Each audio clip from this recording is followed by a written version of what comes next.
Hey, what's going on, guys? Today we're going to be celebrating the Halloween season by exploring and reviewing Costume Kingdom, a Halloween-themed monster taming 3D platformer that is currently available on PS4, though has been confirmed to be receiving a PC port at a later date. Now, with that being said, sit back, relax, and let's dive right in.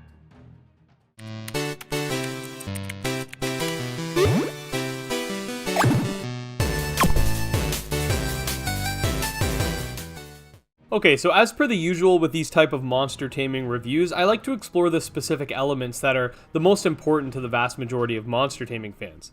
These elements being the narrative, how the game plays in terms of interface, progression, and enjoyability, and of course the monsters themselves. After culminating all these points together, we will answer the age-old question, is it worth the cash?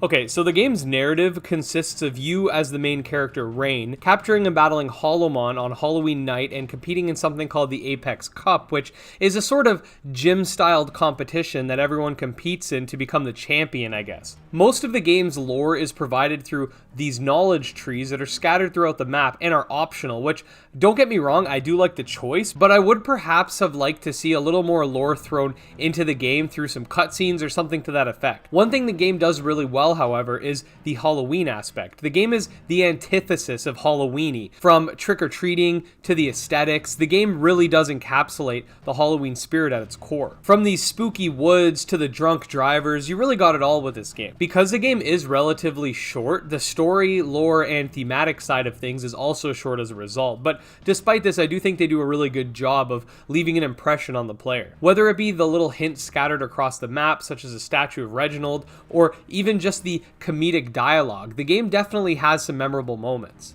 Now, with that being said, I do think the game has some shortcomings from that perspective as well. I found the Apex leaders to be somewhat forgettable, as are most of the other human characters within the game. I also would have liked the game to line up a little more with the narrative, and what I mean by that is the Apex Cup is supposed to be some sort of tournament or competition or something like that, but they feel more like gyms with them having puzzles to complete before facing a leader. That being said, I don't have an issue with that format from a gameplay perspective, but from a thematic perspective, it's a little disaligned. The main enemy is some dude named Pineapple, whose mission it is to stop you, but if I'm being honest, he does kind of miss the mark for me too.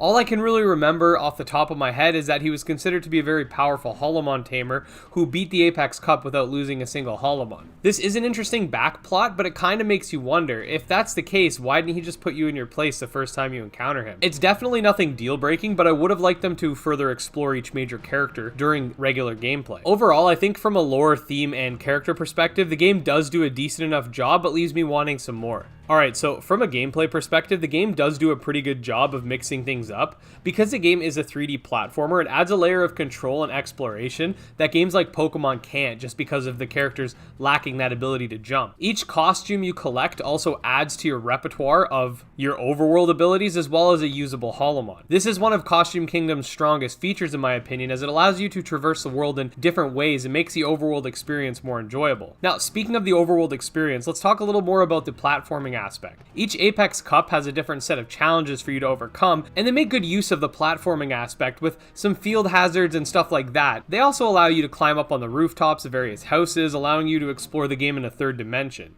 This game also features various side quests, most of which are relatively simple, like finding some lost Halloween or something to that extent, but it is noteworthy nonetheless. It also features some other side activities, like an EXP training course, which I think is a fantastic idea as it allows for alternative training methods, as well as fishing. Now, on the flip side, however, the game's UI is a little bit clunky in my opinion, requiring a specific command to access certain menu screens. I've noticed a lot of times I'd be trying to navigate through the menu, but I would need to press left and then I can navigate. It is something small, but it does get a little bit annoying. The same goes for the battle UI. Now, this is a separate smaller issue, but when you're clicking an attack, it doesn't remember your previous attack, so you have to keep scrolling down to get to the attack you want to use. I think it would make the game a little more enjoyable if they had it remember your last attack. I did spend a lot of time matching X and then using my weaker attack accidentally rather than the previous attack. Also, regarding battles, I think that they do run smoothly for the most part and are pretty fun. I think it's definitely a step in the right direction, though I would like to see it expanded further. As of right now, it feels a little bit like a diet version of a battle system. What I mean by this is the game lacks certain features that add complexity to the system.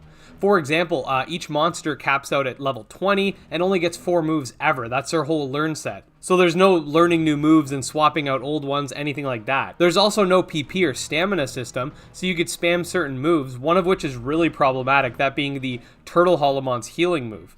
If you can't take out more damage than he can heal, it becomes an endless cycle of waiting for the AI to pick another move, and oftentimes the AI ends up abusing that healing ability, making it somewhat frustrating. Now overall, from a gameplay perspective, I would say that Costume Kingdom has a good foundation with tons of potential, and I'd love to see these systems expanded further with the next game. Okay, so with regards to monsters, Costume Kingdom has a total of 10 monsters, or Holomon, with the addition of a legendary tied to a specific ending, making for a total of 11. Now compared to other monster taming games, this is quite low. But given the costume mechanic, it does make sense. However, with that being said, I would have liked to see them compensate this by having a more complex battle system. Given that there's such a small amount of monsters with no evolution mechanic and a very simple battle system, the battles do get repetitive. Now, with regards to the Holomon themselves, they are a lot more similar to animals than other typical monster taming games, but they also don't necessarily scream the type that they're associated with either. With the exception of water types and perhaps the wind types, earth and fire types just look like animals, and then you kind of have to guess what type they are. I would have liked them to further explore these elements. There are definitely some Holomon that I really like Chikolox, which might be slightly biased because it reminds me of the Cuckoo from Legend of Zelda, and Crocus because he's looking pretty cool, and of course Owly because he ain't putting up with your crap. All in all, I'd say the monsters are different from what you may be used to, but each are relatively unique and